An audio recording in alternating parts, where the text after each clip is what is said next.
So please share this session today because I find it interesting and it really helps. Okay. And anything you want to add, Dr. Jivanan? No, I actually you can start off and you can do a little bit of introduction on your mental health in kids. And I think I see some doctors here and I think the rest of y'all are all mostly non-medical people, right? No, I actually you can start off and there's a delay. I'm hearing my own voice. Yeah. I already mute that because we are live now in YouTube. So yeah, I'm just testing it out. Okay. All right. Okay.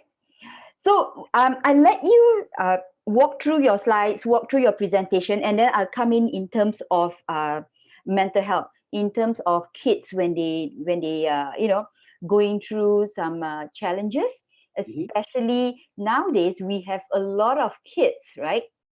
We see a lot of people talk about ADHD, okay, attention deficit among kids, and also in adults.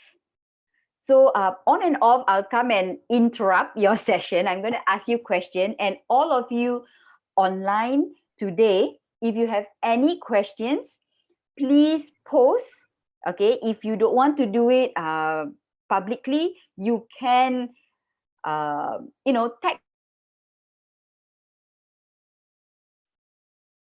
Okay, let's go. All right. Okay, you'll be wondering why an ENT guy is talking about ADHD and ADD. So a small disclaimer, I'm no expert on mental health, okay? But when I started working on a lot of work on breathing and sleep in adults and in kids, we started seeing some very interesting connections. And there's a lot of similarities between these kids with mental health issues, and there's a big overlap between sleep-related breathing disorders and behavioral issues in kids. So let me just see if I can share my screen and start my presentation. Okay, where did my presentation go? Yeah, there we go. Are you all seeing this? Yep. Okay.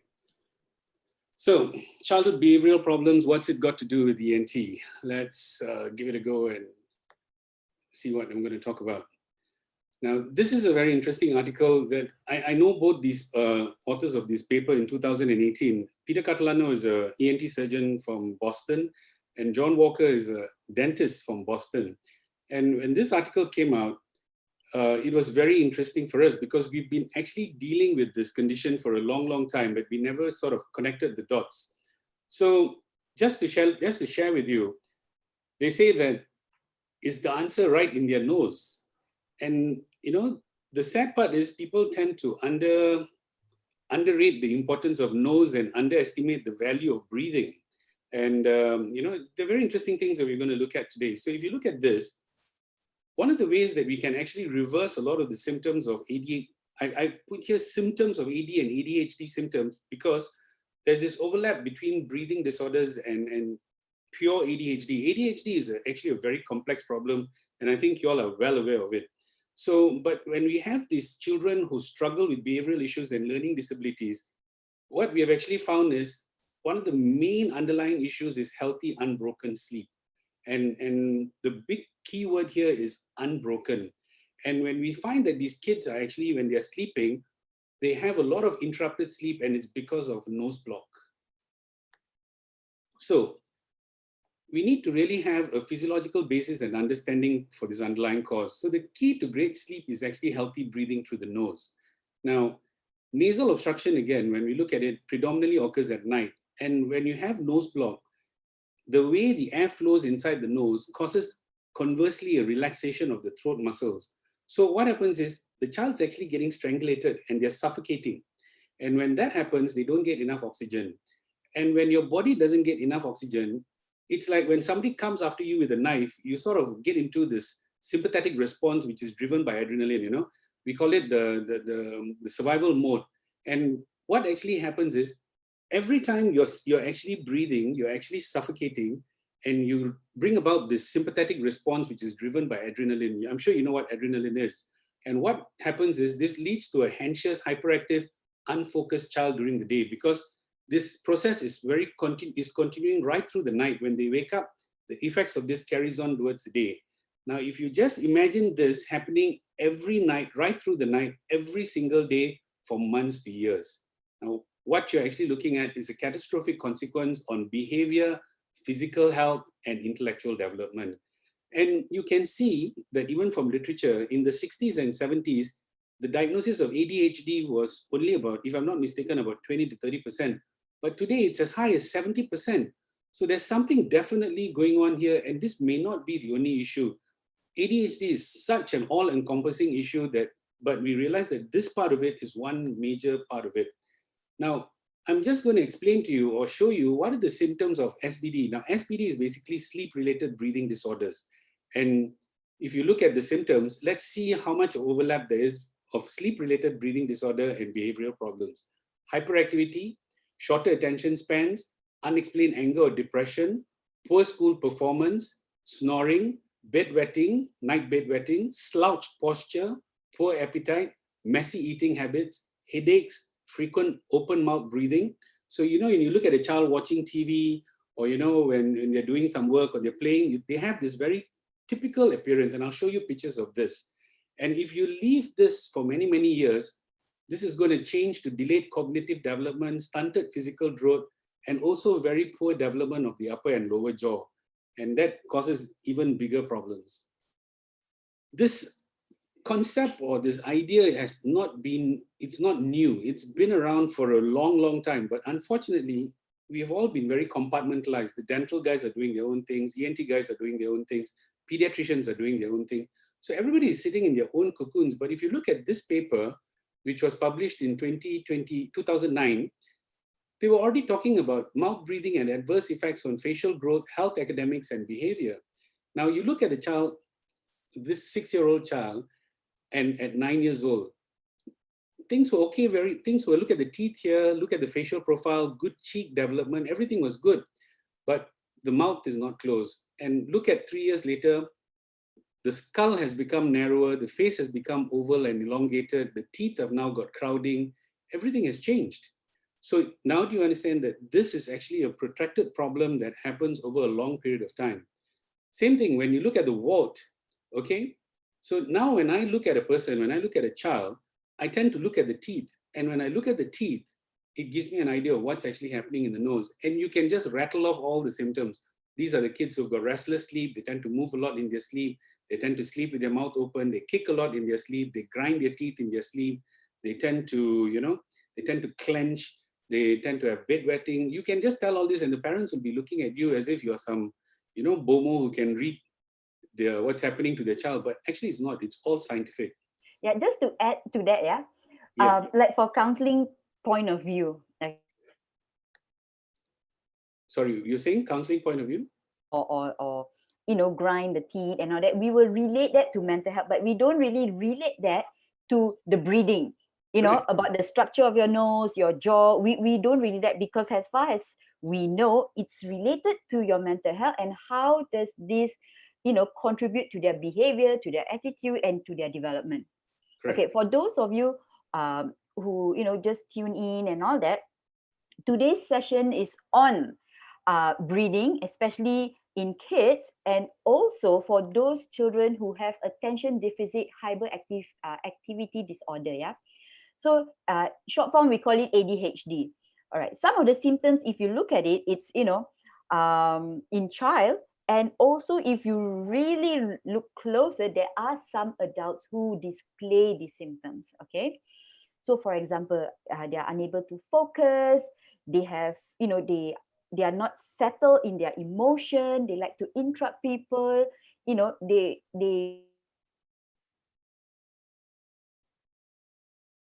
around. So most of the time, we relate that to mental health.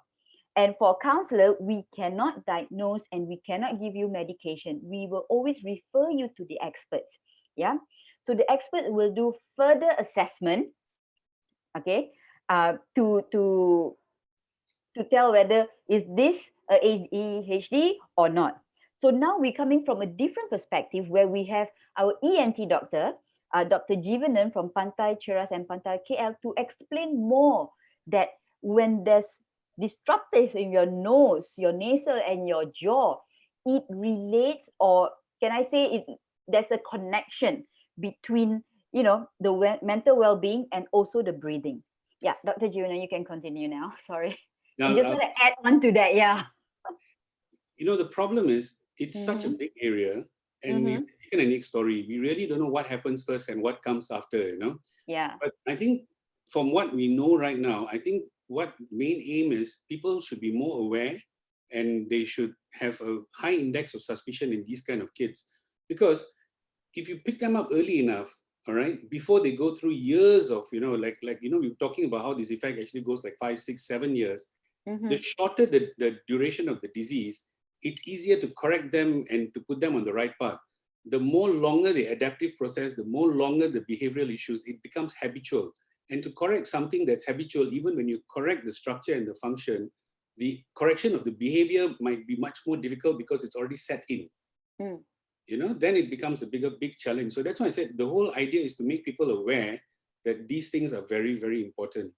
So you see, even in 2018, this paper came out and written by Tracy Patterson, and they were already talking about the strongest evidence to date to suggest that snoring, mouth breathing, and apnea can have serious behavioral and social emotional consequences for children. And see, we've got so much of misinformation, you know. I hear parents when they come and they talk to us, they tell us things like, you know, if my child snores, it's actually very good. They're actually sleeping very deep.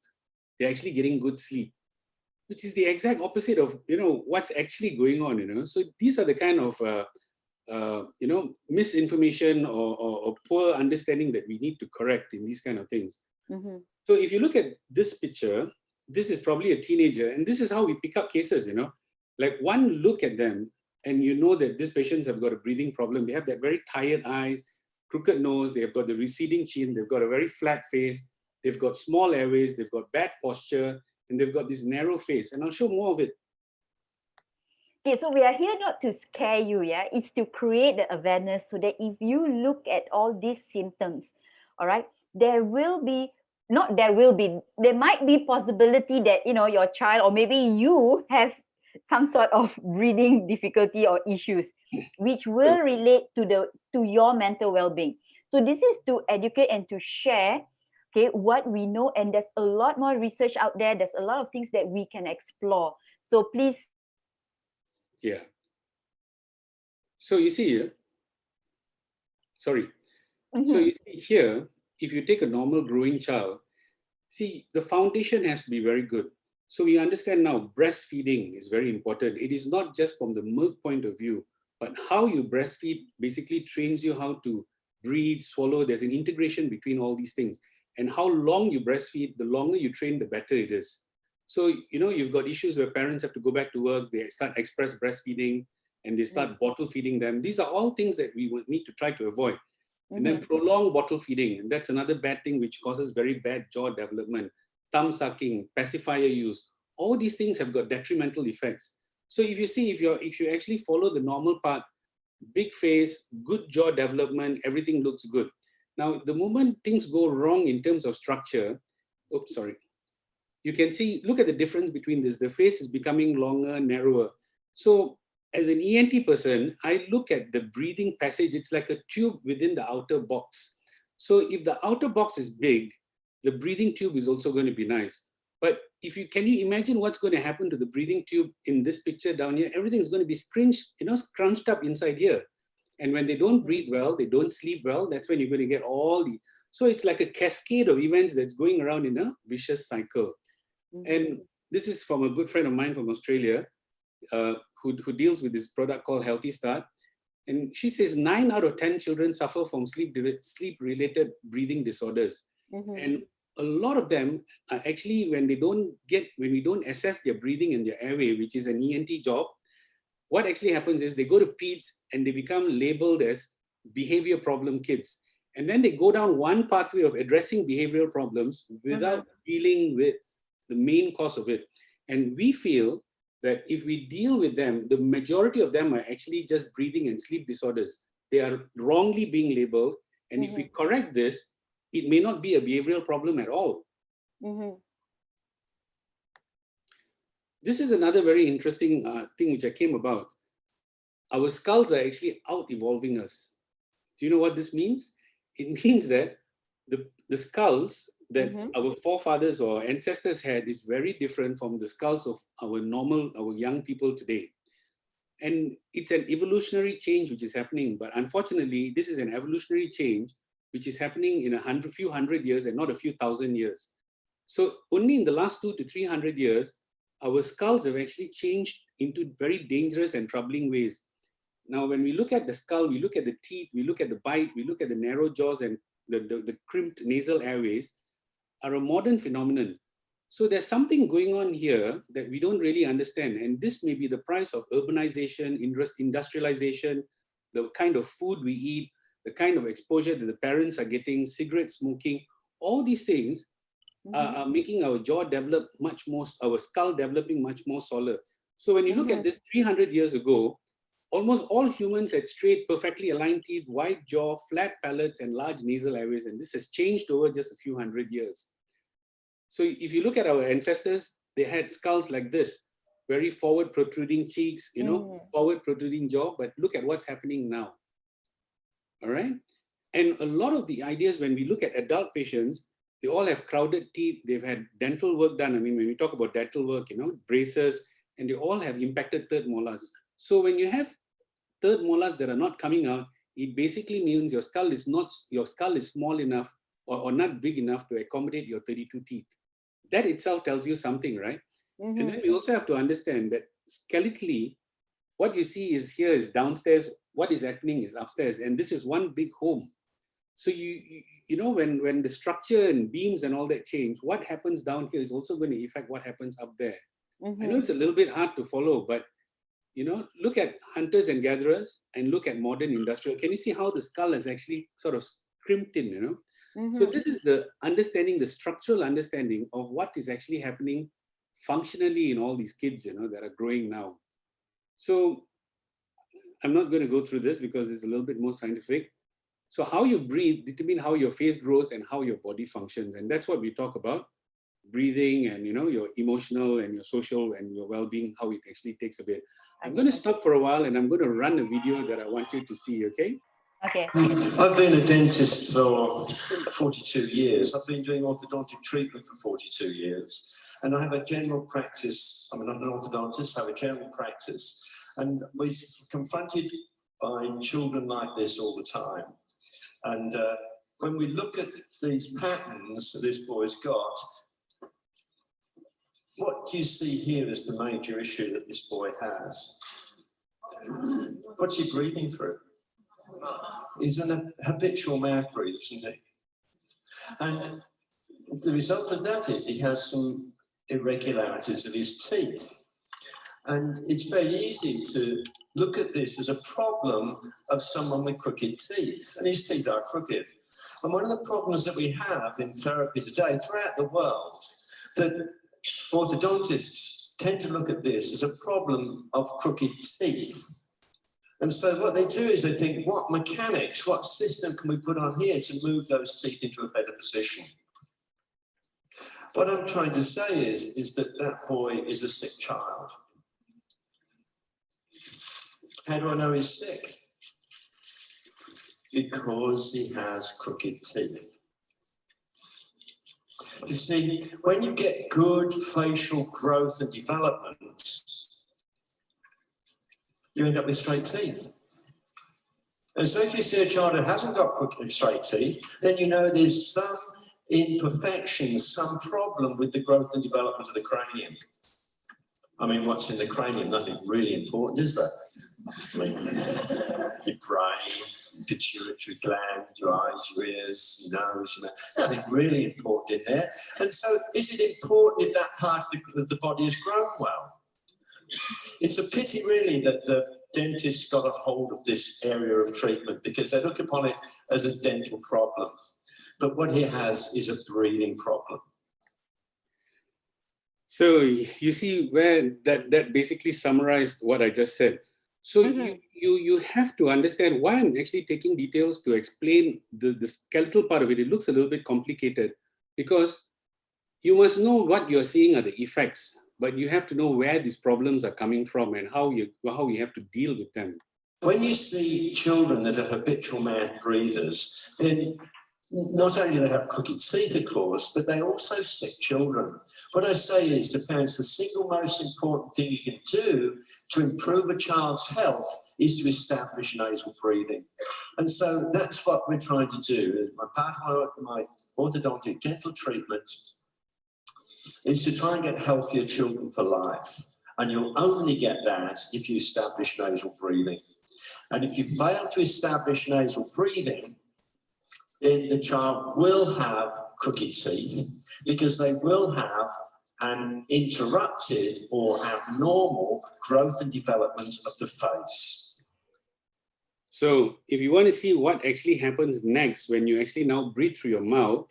In order to breathe through the mouth, the lower jaw comes down, the tongue comes off the palate and settles on the lower teeth.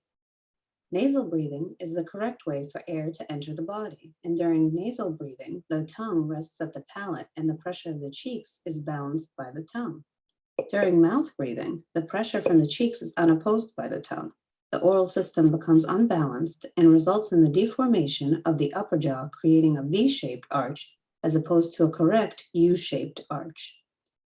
This also produces an incorrect swallowing function. Upon swallowing, the tongue rests on the lateral teeth, hindering normal tooth eruption, causing a lateral tongue thrust. A constantly open mouth causes the incisors to over-erupt. Okay, I hope all you guys who are listening actually understand where I'm coming from. Now I'm going to start showing you a few examples of what it is that we're actually doing. Now, I know this graph looks very complicated, but this was a simple graph of a child, which we looked at their sleep patterns when they were, we test what we call as a sleep study. Now, both the top one was done and the bottom one was done 2 days apart, okay, in an 8-year-old child. And in this 8-year-old child, when we first tested, you can see that there's a lot of what we call as fragmented sleep. There's so much of fragmentation here. And you can also see that the child keeps moving a lot. Now, for almost 7 years of this life, this child was a habitual mouth breather, always gets flu very often. They get that typical running nose, that sensitive nose problem. The parents never did anything about it. Now, and what was very important was this child was watching a lot of action movies before the child went to sleep on a digital device. Now, when I spoke to the mother about it, got them to start irrigating their nose, and using a spray and stop the digital device use at night, only 2 days. Look at that difference. Of course, the child pulled out the reading. That's why you get a very short reading, but you can already see some differences here. And you can see that the movement is much, much, much lesser. Okay. Now, to tell you from the behavioral aspect, this child was a sleepwalker and had very, very, the child can talk in his sleep. He can actually hold a conversation with you in his sleep. Sounds like a psychiatric problem, isn't it? Yes, yes. All that disappeared just by making him breathe through his nose and, and control all these symptoms. So 90% of children with crooked teeth, grinding issues, poor jaw alignment also have compromised nasal breathing. And this is where the form comes. When you develop bad form or bad skeletal structure, it has a worsening function, and the worsening function has a further detrimental effect on the structure, and all this leads to adaptation, and these bad habits carry on right through into your adult life. But the spectrum of what we see will change as they grow older and older. So like I told you, it's a chicken and egg story, but what our aim is, we need to break this cycle, pick it out as early as possible, and put these kids on the right track. So here we go, evaluate. This is actually something that I came across very recently, this book. So this is when we talk about ADHD. ADHD is such a huge problem, it is so comprehensive. You got to look at what happened to the mother during pregnancy. You got to look at chemical exposure, environmental exposure, physical trauma, mental trauma, child abuse. All these have got so many interactions, But one very big component of it, which I really don't want people to miss out, is their sleep and their breathing. And that's one huge chapter by itself. Okay. So coming to this, in conclusion, we really need to have a high index of suspicion, and parents need to be educated and made aware of the silent and subtle issue. As far as the medical fraternity is concerned, we really need to be more integrative in our approach. I can't do this alone. I need a pediatric doctor on board. I need a pediatric psychologist on board. I need a dental person on board. You need many people's help in this to sort of get our act together, and we have to really sort of work together. And so it's a real multidisciplinary approach. Yeah. And with that, thank you. And Thank I'll you. stop sharing my screen, and then we can start discussing and Yes. getting into questions. So, there's echo. Very good. Yes. So thank you so much for your sharing. Anyone who like to ask questions regarding breathing, regarding the jaw and all that, please feel free to text the questions. And if you feel that you don't want to ask in front of everyone, you want a private message, please private message me so that I can read out the question. Yeah. Okay, Dr. Jivan, another thing. When we see patient, right, when we see client in terms of counseling and all that, so most of the time they say that it has relationship, like bedway stuff. Okay. Sorry, I lost you there. You sort of like hung up for a while. Oh, okay. Which part did you lose me there? Which one? Till? Beginning of the question. Can you repeat the question again? Okay, so when we have clients, especially minor, right? Yeah. So when they come into session and all that, what are few areas that we need to look at? Do we need to be like, okay, fully aware that, okay, the structure of the face, the jaw, how do we assess? Because this is not our area, but we want, we can incorporate this because it really helps. Like for me, when you share and when you explain about that, it has to do with when people come and see us, behavior issues, attitude and mental health, and it develops. And according to development stages, different stage you have different issues, right? So like for us, coming from the mental health practitioner, because we have those who are in the group who. Well, for the mental health practitioner, what should we look out for? Oh, it's very easy. Just observe the child, see what the child is doing. You will never see this child sitting up straight. They always have very bad posture. They'll be always slouched forward like this. They're sort of sitting like this with their shoulders hunched. Sometimes you see them that they're not straight. They're always sort of like tilted to one side. So there's a lot of relationship between breathing and posture as well. So when I look at these kids, that's the first thing I look at. They have what is called as a forward head tilt. They don't sit up straight like this. They tend to have their head forward. And then when you observe them, if they're sitting still, they'll have their mouth open all the time. They'll have that, that sort of like a very, that blank stare with that, that typical mouth hanging open. And then you can also see, you look at the teeth. The teeth, you will see all these crowding in there. You can see that their teeth has got a little bit of an overlap. They've got like, not enough space. All these things will tell you. And a lot of them, when you see them in the morning, they'll be having sniffles. How many times have you seen these kids and they're like, they keep doing this? Yeah. Have you not seen all of this?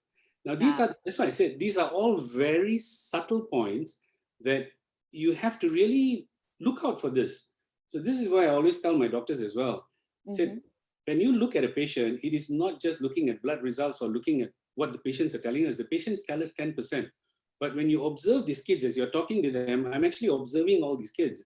And there's so many subtle things that you can pick up from that. And your pickup rate is actually, it's very scary, because if I were to tell you, to me, coming from a place like KL, which is polluted, every other, I wouldn't even say every other kid, almost every kid that walks into my clinic, I would suspect a breathing problem. That's how bad it is. Okay. And a lot of them are being, they go down a different pathway, And the only reason why I'm getting it is because my dental colleagues are actually picking this up and they're sending it to me. ENT doesn't pick this up very easily, and pediatricians are not picking this up very easily. There are some, but not all. So it's a very developing area, which is very, very new. And the whole idea is to get people to, understand. I do believe you have a question. Yes, there's one question here. how to help a young child that is using his mouth to breathe when sleeping. Will this have long-term effect? I think that was the whole lecture it was all about. Now, you're not supposed to breathe through your mouth. The mouth must be closed. There's no question about that. The reason why their mouth is open is chances are that their nose is blocked. So you have to get somebody to look in that nose and to see what's going on in the nose. And the breathing passage, remember I showed you, is a smaller box within the bigger box. So it again depends on how old we see these kids. The younger you are, the better we can address these issues because we can get our dental colleagues to actually expand the jaw. The older you are, it makes it a little bit more difficult, but we can still do a lot of things. And getting the structure correct is one thing. You have to rehabilitate and you have to train them as well. So there are a lot of breathing exercises, tongue placement exercises, lip closure exercises. The fact that we even get people to tape their lips closed, that's something that people are actually recommending. But try taping your mouth closed without being able to breathe through your nose. So you really have to see what's going on in your nose and understand what's going on there. And what are the long-term effects? The long-term effects of mouth breathing is very simple. You've got behavioral issues, you've got developmental issues, and you've got, growth and development issues. So when the child is breathing through the mouth, your skull or your jaw development will go out of line. And when your jaw development go out of line, that further narrows the whole upper jaw and your nasal passage. And all these things basically tells you that you're going to have a problem with breathing. So there are long-term consequences, and we talked about behavior and all that. So you asked me, so bring the child to ENT. That would be one of the options because we have the capability of looking into a scope and looking at it, because we are now relating all these things to a lot of things that are happening very early in life. The allergies, we call it atopy. We look at birth trauma. These are areas that are beyond my areas, but allergologists are people who are dealing with allergies. They're looking at this. They're looking at parental issues with allergies and how to actually prevent all these things. I think today I was discussing with a friend of mine. They're looking at most cesarean deliveries are associated with a higher incidence of allergy disorders. You have a higher incidence of allergy disorders, you're going down this breathing cascade, this whole airway cascade. So a lot of things that we are looking at, and I think it's still very new. The jury is still not in yet, so we've got a lot of work. We have next question, yeah. Very interesting. Can you go through the explanation on wrong breathing and what will you do to your face? Sorry, what will it do to your facial with your slides? Okay. Do you want to go back to the slides? Or is it? You want to have a look at that slide again? Can you go through the explanation on the wrong breathing and what will it do? Okay, let me see if I can show it. Let me share the screen again, okay?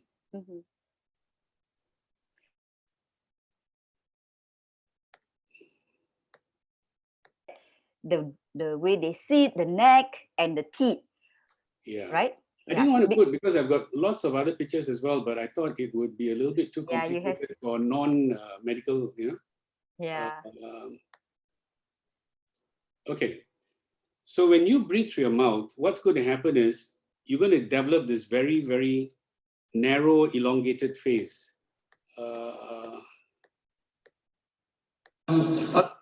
When you... Okay. In order to breathe through the mouth, the lower jaw comes down, the tongue comes off the palate and settles on the lower. Wait, I don't think it's that. I have it on a different presentation, but let me see if I can actually pull that out. Now while you're sharing and talking about it, I'm so conscious about the position of my tongue. So I make sure it's always up. Yeah. So these are things that even adults can do, because you learn how to you make it a conscious effort to breathe correctly. Just give me a sec.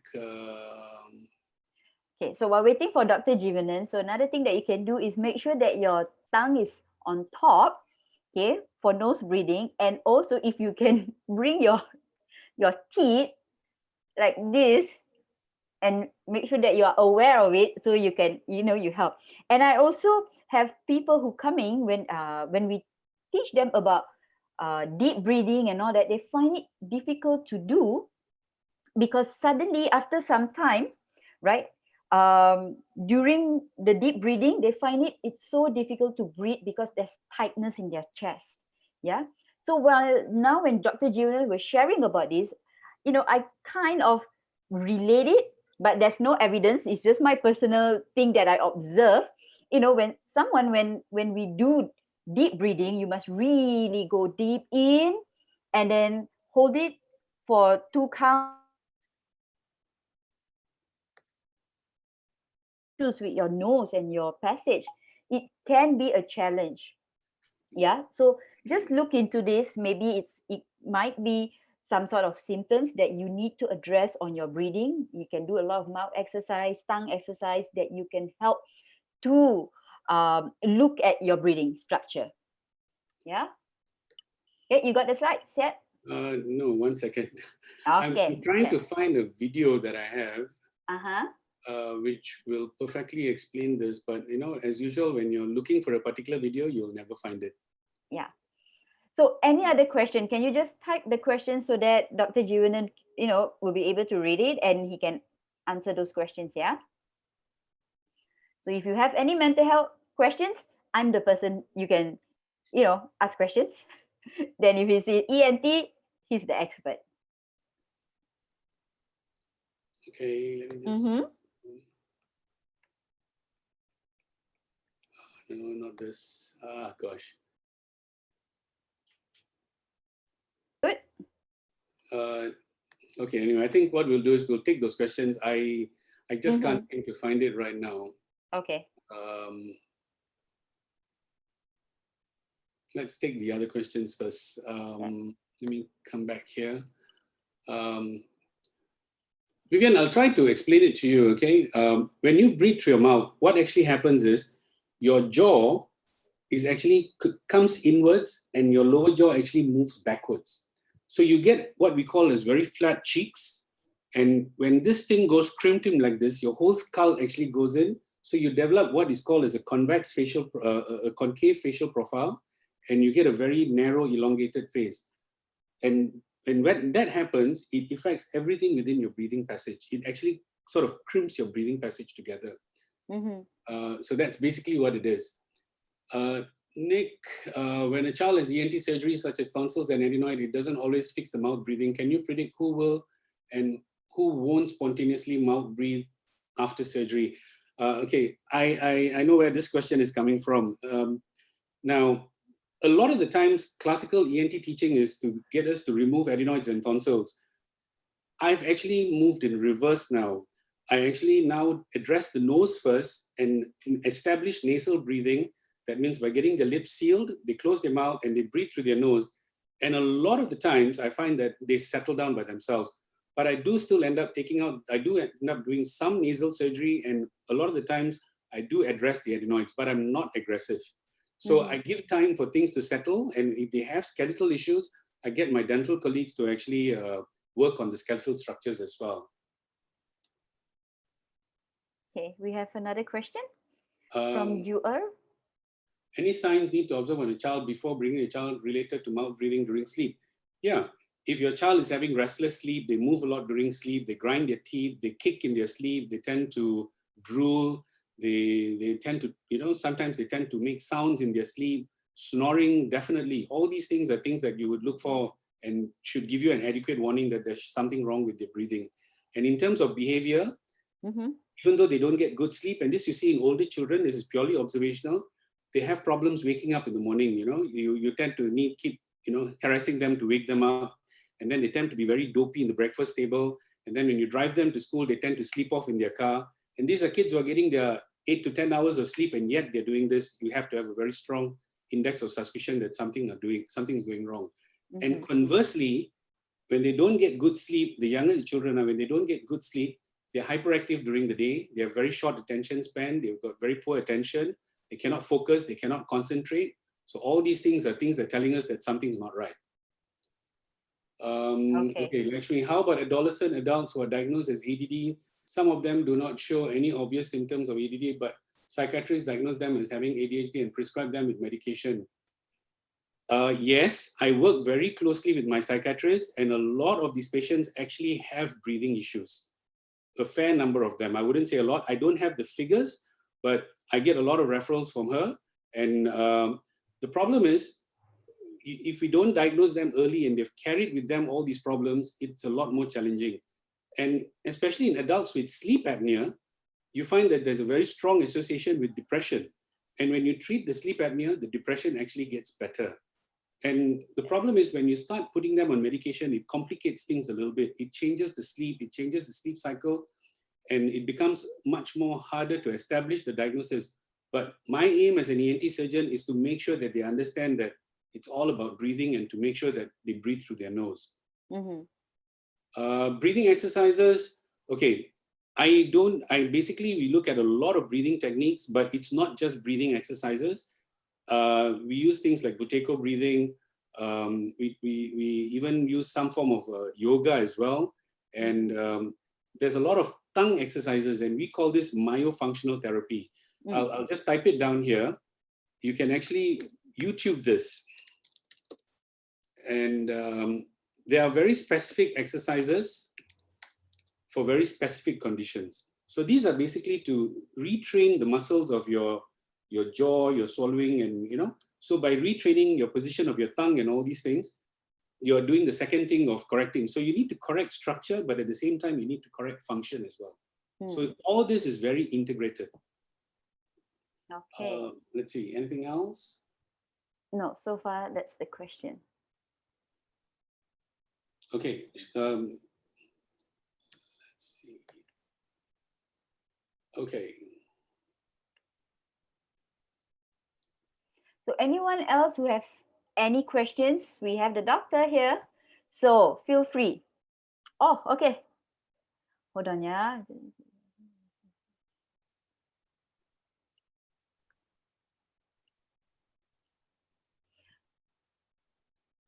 Dr. Jeevanan? Yep. Okay, we have a question here. Yeah.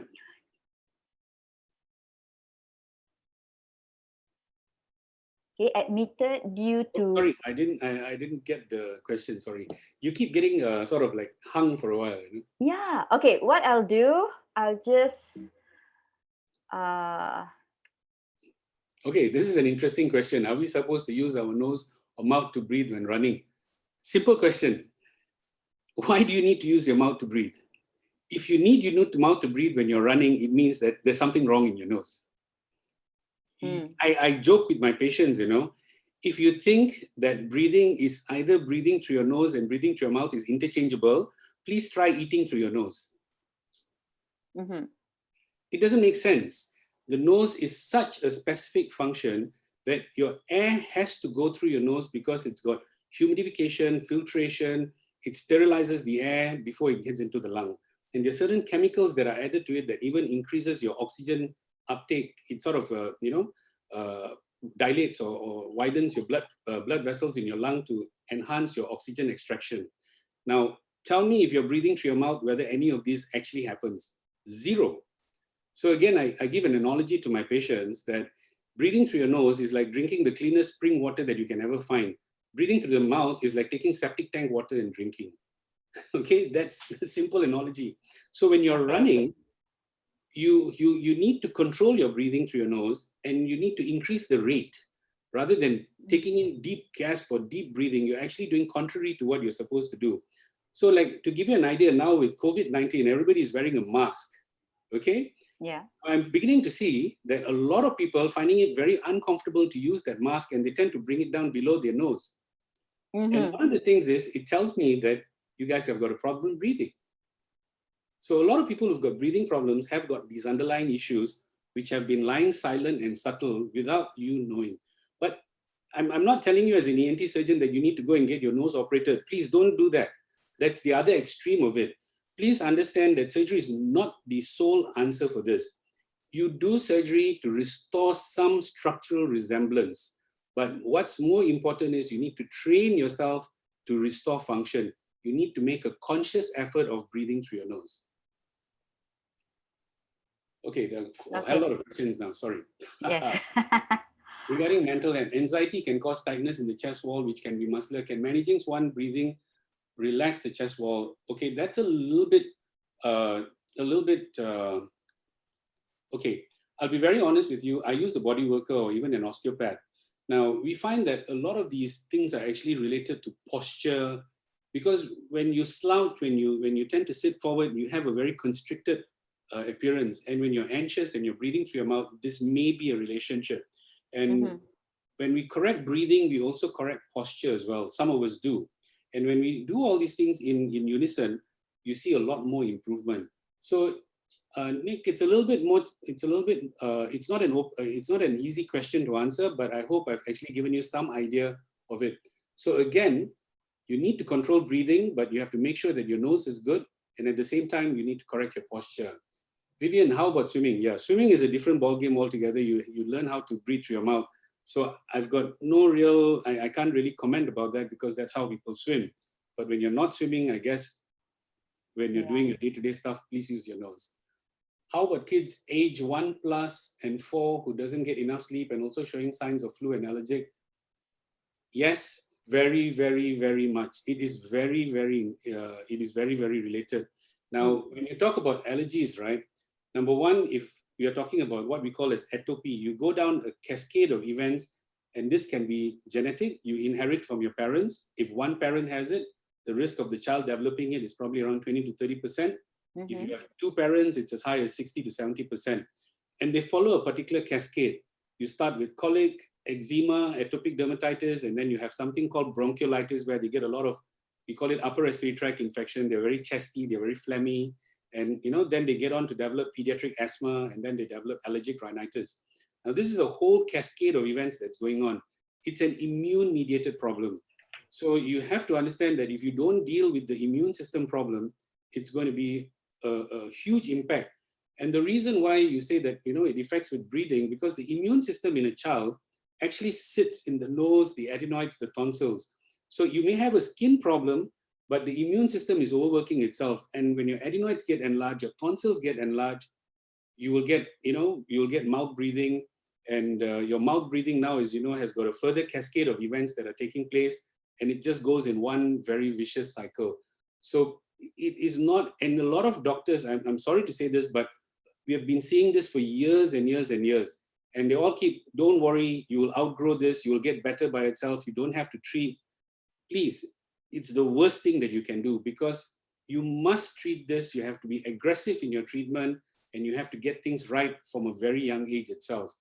There are even studies that are coming out from Japan. They say that if the parents are atopic, as soon as the baby is born, to actually control the skin by maintaining the skin barrier.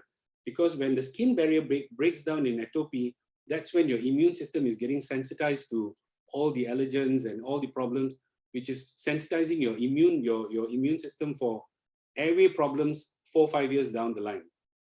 So it's huge, and it's so complicated, and it's so interrelated that we are just not seeing the bigger picture. So we really have to understand these things. And again, you may have genetic component, but there's this whole component of epigenetics now. Epigenetics is the parents may not suffer from the problem. And this is why we are talking about the evolutionary changes in the skull may be epigenetic in nature, because industrialization, pollution, the processed foods, what parents do, exposure to cigarette smoke, all these things has an impact in epigenetics that may further now put the next generation of kids in a much more worse position than they actually, they're actually going to get worse and worse. And we are seeing this already. Wong, I've heard that the world sprinters will hold their breath while running. What do you think? Sorry, no comments. I've got no clue whether they do that or not. So I really can't answer that. Sorry. Yeah. But I'll introduce you to a new concept of what we talk about breathing. There's something called control pause. Now, you have to go, it's basically about breathing and holding your breath at the end of expiration, and to see how long you can actually hold. I think the normal is about 42 seconds. Now, if you do that, if you can reach 42 seconds, it means that you're in good shape. You've got good breathing. Anything less than that, it's not easy to do it, because I have a breathing problem. And when I first started off, I was clocking in 11, 12 seconds, but corrected structure, corrected my breathing. Now I'm still achieving somewhere around 28, 30 seconds, Now, control pause is basically, it's about your breathing drive. And your breathing drive is actually based on what we call as hypoxia, or the amount of carbon dioxide. I don't want to go into the scientific part of it, but it is something that you may want to look up. As again, there's a lot of literature on control pause online. So can you type the name at the text box? Yes. It's all this will come with breathing techniques. Mm-hmm. Yeah, with breathing techniques, you will see all these things with breathing techniques. Okay. All right. Okay. We almost reached to the end of this show. Yeah. Yeah. And can I have all of you to unmute your video? Not unmute. No, just show your video so that all of us here, so we can see everyone. Hello. Hi. So at least me and Dr. Jeevanan know that we don't talk to each other, we have audience. So we don't go cuckoo and crazy with the mental health. Then I have to go to him and ask, how do I breathe properly? Okay. So thank you so much. You have helped me a lot in terms of my own wellness, all right, and also my family, all right. And now I'm more aware whenever I see my kids, the way they sit, and then now with online schooling, your posture is very important. And then they will do the neck like this, and then they'll sit, all different ways. So I feel that this is a topic that we need to bring out, especially when you talk about breathing. And earlier in my earlier session, we have Dr. Bains who talked about posture. So now we have Dr. Jeevanan to talk about breathing, because it all interrelated. And again, as what he shared last week, right, regarding how much sleep according to your age is important, yeah. And that is one. And again, for those counselor in the house right now, so this is okay.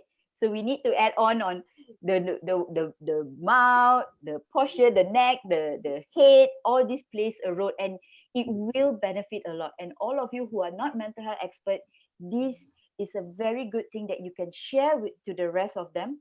And also we have our occupational safety and health here. Yeah, HSSE. This can be a part of, you guys evaluate, right? Your employee, your staff on the posture and also the breathing style. When you talk about, take a time, what you call it, break time and all this stuff. So thank you so much, Dr. Jeevanan, and thank you all of you. It's live right now, and we're going to share this video next week. And for all of you here, happy holidays, Selamat Hari Raya. Okay, stay safe. Don't go and same time. Remember, check on your breathing. If you need more answer to your question that you have, you can always text me. All right, you go to www.ejasia.net. I have my contact details there. You can just email. And also, if you want to know more about ENT, about breathing, you have Dr. Jeevanan from Pantai Cheras and Pantai Bangsa.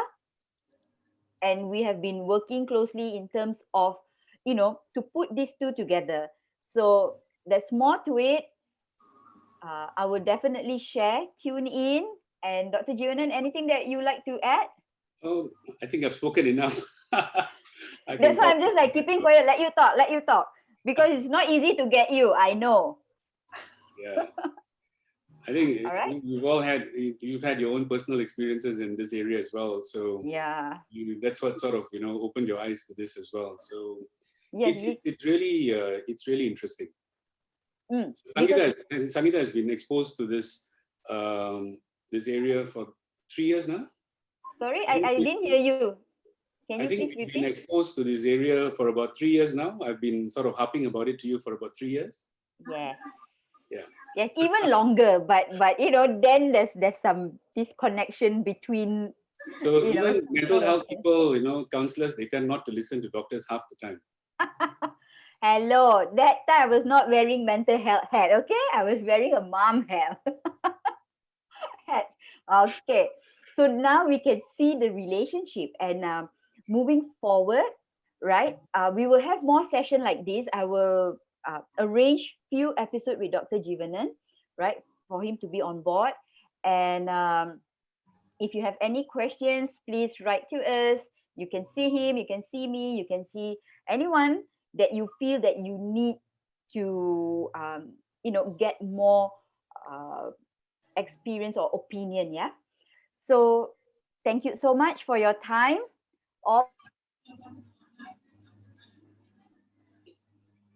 during these 3 days off. Okay, your mental well-being is very important. Put it aside. You can look at it later on Wednesday or Thursday, but just remain calm, relax, enjoy the moment. Okay, reframe, reflect, and react positively. So that's all from me, Sangeeta from Emerging Journey Asia, and Dr. Jivanan, our ENT doctor, and to all of you. Bye bye. See you guys. Bye.